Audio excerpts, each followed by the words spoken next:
Sanibona, ngaphambi singene kwivideo namuhla, ngithi angithathe lethuba ngibonge isupport nothando enikhombise lona lingaphezu kokucabanga kwethu. Siyacela niqhubeke nisupporte njalo ngokubuka amavideo ethu, ungakhohlwa ukukhomenta, ushare, ulike. Siyafisa ukuzwa umbono wakho. Sicela ke singene kwivideo namuhla. Sullivan, according to him, is nothing but the god of security world, the god of running the politicians, the god of knowing every and any other thing. So where and how it came about here, I don't know. Maybe for that, it's important to end there. But Izolo ngibone article ethi uLieutenant General Dumisani Khumalo, oyi-Head of Crime Intelligence, ubuyiselwe emsebenzini. Sizokhumbula ukuthi waboshwa ngomhla ka-26 kuJuni mayelana necala le-corruption mayelana nosisi lo osuka kwa-BM bezoba ubrigadier la emaphoyiseni. Kodwa-ke kuthiwa kune-corruption. Ziningi izinto ezistrange ngale ndaba ka-General Dumisani Khumalo. UGeneral Dumisani Khumalo akuyena owenza isinqumo ekugcineni, akuyena othatha i-decision. Bekakuyi-panel yabantu abarecommende usisi lo. Bekakuyi-panel yabantu abarecommende usisi. Akusibona abathe ak-appointwe lo yasisi. Okwesibili, umagistrate akhipha iruling yokuthi i-bail condition yabo ithi abavumelekile ukuthi basondele nje eduze kwama-office noma la basebenzela khona we-crime intelligence. Okuthe uGeneral Mkhwanazi mayikhuluma ngalokho kuyiMadlanga Commission, wayese ecela ukuhoxa yena kulolu daba. He recused himself, umagistrate wakwaMahlangu, if I'm not mistaken. Wacela ukuhoxa kulolu daba. Kuthe kusenjalo, i-NPA noma i-state sathatha lolo daba lolo salisa kwi-review e-High Court. Bayophikisa isinqumo sikaMahlangu sokuthi bethi akangaphumi ecaleni, noma ukuphuma kwakhe ecaleni shuthi le cala zofuna aqalwe phansi kukhulunywe. Lokho nje kukodwa ku-strange ukuthi umuntu ethi let me recuse myself ngizokwazi ukuthi ngiziprove nokuthi isiphi isizathu esasenza ukuthi ngithathe lesinqumo, bese bethi laba no sifuna ukuyophikisa lesinqumo ozithathele wena ngokwakho ukuthi uyahoxa la ecaleni. Strange leyo nto leyo. Ngibona ivideo ke ye-Eyewitness News mayelana nalolu daba lika-General Dumisani Khumalo, ngicela uzwe la. Crime Intelligence's Dumisani Khumalo has been reinstated as head of the unit. Khumalo was removed in June after he and 6 other crime intelligence officers were arrested on fraud and corruption charges linked to the hiring of 30-year-old Dineo Mukwele. She was placed in a senior role without vetting or policing experience. Although Khumalo is back in the job, he still cannot enter the crime intelligence offices due to his bail conditions. Kusho ukuthi njengoba uGeneral Khumalo sebemreinstatile kodwa ngenxa ukuthi bail condition ithi akavumelekile ukuthi angene kuma-office e-crime intelligence, sekufuneka asebenze remote. Ngizothini phela? Kufuneka asebenze remote. Uvumelekile ke manje ukusebenza kodwa asebenze remote. Asebenzele ekhaya noma athole i-office, as long as ingesilona i-office le-crime intelligence. Angikholwa ukuthi lokho kungaba inkinga uma engayenza njalo. Avikeni adlule ba-applyile lapho ukuthi akurelaxwe i-bail condition yakhe. Ngenxa yokuthi kunale review esalindiwe, umagistrate obelalele lelo daba wayesethi angeke akwazi ukuthi yena angathatha isinqumo ekubeni kusalindelwe i-review ukuthi izothini e-High Court mayelana nodaba olufakwe yi-state lokuphikisa isinqumo sikaMahlangu sokuzirecuse kuleli cala. Ngaleso sizathu ke uGeneral Dumisani Khumalo uzolinda-ke. Ithe umagistrate icala lizobuyela enkantolo ngomhla ka-14 February 2026. Lapho eliyokhulunywa khona iyobe isiphumile isinqumo se-review e-High Court. Kodwa-ke kule video ngizokuvezela ukuthi uboshwa kanjani uGeneral Dumisani Khumalo, uboshiswa ubani, obani laba bambopha. Ngicela uzwe la. Personally spoke to accused number 7, which is Brigadier Mukwele. I spoke to her in January and I asked her to explain how she got appointed at the age of 29 years, how she got parachuted into the Crime Intelligence Division at the rank of brigadier, when there are people there that have been serving for 30 or 35 years who haven't even achieved the rank of brigadier, and they must now report to this young lady who knows nothing about policing. And she told me I should speak to head office. So instead of speaking to head office, I spoke to IDAC, the minister, and the office for, what's it called? The Office of the Inspector General for Intelligence. And I had several meetings with them in my offices. And we packaged everything up and we gave it to them. Le part esho uPaul O'Sullivan la angifuni kweqe nangephutha. Angifuni nje kweqe.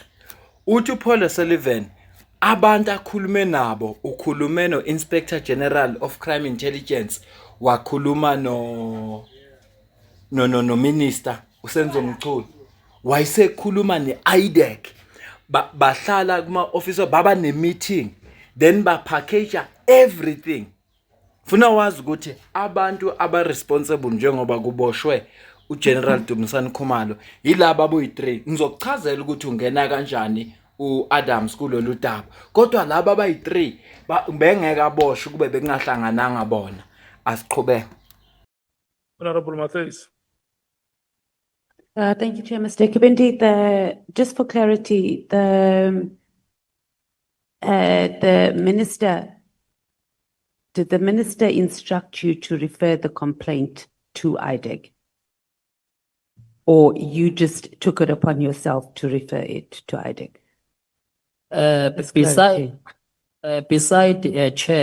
Beside in respect of this matter or this complaint, every complaint we run it through the minister. Because Okay, so the minister, then we're once, just asking you, once the we- minister ask you to, the minister. then the minister, yes, said, Yeah. okay, refer to IDAC. Okay, do you know whether the minister engaged the justice minister about it or the head of the NPA? That they are expected to receive a complaint? No. And then in your communication with Honorable Adams, did he indicate that he wanted the matter to go to IDAC? No, in his email, he just said independent board. We used our discretion. Thank you. Adams uvula icala eCape Town ukuphela kuka-October. After 2 days wazovula icala la eGoli, ngazi noma kuse Orlando na. Wayesevula icala. Kusuka lapho wayesebhalela uminister i-email ethi uvula icala idocket ilahlekile. Ama-docket anyamalele mayelana lecala alivulile. Then ufuna an independent body ezokwazi ukuthi iphenye lolu daba. Then uminister wa director uNkabinde ukuthi akathathe lolu daba alise ku-IDAC. Uminister udirecte uNkabinde ukuthi akathathe lolu daba aluse ku-IDAC. Akalisanga angithi IPD yona ephenya ubugebengu obenziwa ngamaphoyisa nezinto ezingekho emthethweni ezenziwa ngamaphoyisa. Uma ngabe amaphoyisa elahla idocket wayekungabikelanga iIPD. Kodwa ngoba uminister ubesehlangene noPaul O'Sullivan baba nemeeting baplana neIDAC kanye noInspector General of Intelligence. So kwakufuneka uminister ayidirector lento ukuthi iphuthumele ku-IDAC. Uyazi uminister ukuthi already sebehlelile lokudaba ngoba bebehlangene noPaul O'Sullivan. Bengikuvezela nje ukuthi uboshwa kanjani uGeneral Khumalo. Uboshwa ngobani? Umuntu obehind ukuboshwa kaGeneral Khumalo uPaul O'Sullivan. Umuntu nje obehind ukuboshwa kaGeneral Khumalo uPaul O'Sullivan. uAdams usetshenzisiwe ngoba uyena umuntu okwazile ukuvula icala. Nolayela ukuthi ufuna enze njani ukuze kuvuleke icala. Kodwa nje umuntu obehind yonke lento usesholo yena uPaul O'Sullivan. Asiqhubeke simcaphune bese siyayivala le video kodwa ebengifuna ukukuvezela khona ilokhu asizwe ukuthi utheni uPaul O'Sullivan. Arrested within a 24-hour period and arraigned in court. Of the 7, 6 have been granted bail in very small amounts, by the way. I can't believe that somebody can commit such serious crimes and only be granted bail of 10,000 rand. Of course, they would probably have to hand in their passports and report their movements to the investigating officer.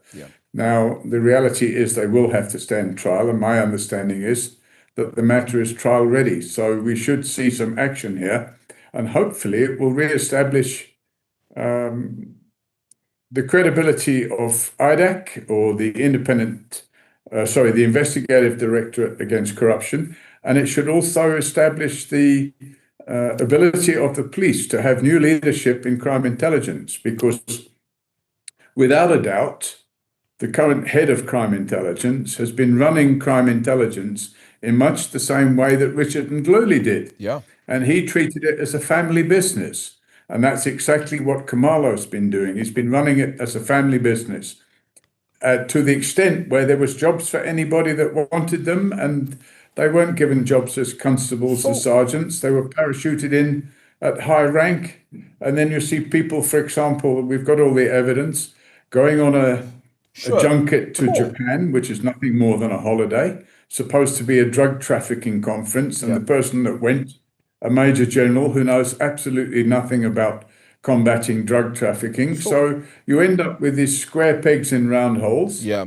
So And Paul, that's what crime intelligence is. So instead of actually doing crime intelligence and finding out what criminals are up to, they've been running their own businesses. So Paul, And yeah, the reality of it is that Khumalo should have been gone already, a long time ago. There was enough within the police that the police knew about, and I know that they knew about it because I'd informed them about it. I had notified both Masemola and other deputy national commissioners as to what this man was up to, and he was protected species. Now, if you've got protected species who are criminals wearing police badges and police uniform, although he doesn't wear a uniform, when you've got people doing that, you're not setting a very good example for the men and women that work hard and put their lives on the line to protect South Africans. And the sad point is that those men and women are now getting fed up. I know quite a few of them. I spent a number of years in the police myself, and I know quite a few of these men and women, brave men and women, with hearts of like lions. And unfortunately, they're being led by donkeys. And those donkeys need to be removed. And what the police now need is proper management, not political appointments, proper management with senior police officials that lead from the front and have high levels of ethics. Inkulumo kaPaul O'Sullivan iyakuvezela ukuthi impi ebhekane noGeneral Dumisani Khumalo indala futhi imfune ephumile emaphoyiseni. Mawumuzwa nje khuluma uPaul O'Sullivan, uyezwa ukuthi uyasho ukuthi Khumalo should have been gone long time ago, and uthi yena personally wawa-inform amaphoyisa, wabapha evidence, wabazisa ngezinto. Le nkulumo le kaPaul O'Sullivan yangomhla ka-26 kuJune, ngosuku lelo uKhumalo aboshwa ngayazi noma aboshwa mhla 24 noma 25 kuJune. Yena wayekhuluma la ngomhla ka-26 emveni uba sebevele court. Emveni uba sebevele court. So impi elwa noGeneral Dumisani Khumalo inkulu. Nenuno mayiqala ivideo ishilo ukuthi uPaul O'Sullivan is like a god of justice. He controls ama-politicians, he controls amaphoyisa. Yabona makhulunywa nge-state capture, ukhulunywa ngale ndoda. Le ndoda has captured the state. Bake bamvulela amacala, bafaka ama-complaint kwi-public protector, akaze kwenzeka lutho, cause the same justice system efuneka idile naye is the one there capturing. Angibambe le video, ngicela ukuzuphala wakho la comment section. Kuningi ebengisengakusho, maningi amavideo bengisengawafaka, kodwa ngenxa yokugwema ukuthi ivideo ingabinde kakhulu futhi singagcini sezikhuluma ngezihloko eziningi kuyivideo yodwa. Kodwa inhloso yami beyongukuthi ngikuvezele ukuthi umuntu okuyena behind ukuboshwa kaGeneral Khumalo uPaul O'Sullivan. Namhlanje sine case elapha eDurban High Court kaDuduzile Zuma. Nayo ilapha eHigh Court ngenxa yokuthi kukhuluma uPaul O'Sullivan. the God of justice. Usho njalo inoni mayiqala ivideo. Usho njalo uNdosi. Wathi that guy, he's like a god. He controls our politicians, this guy.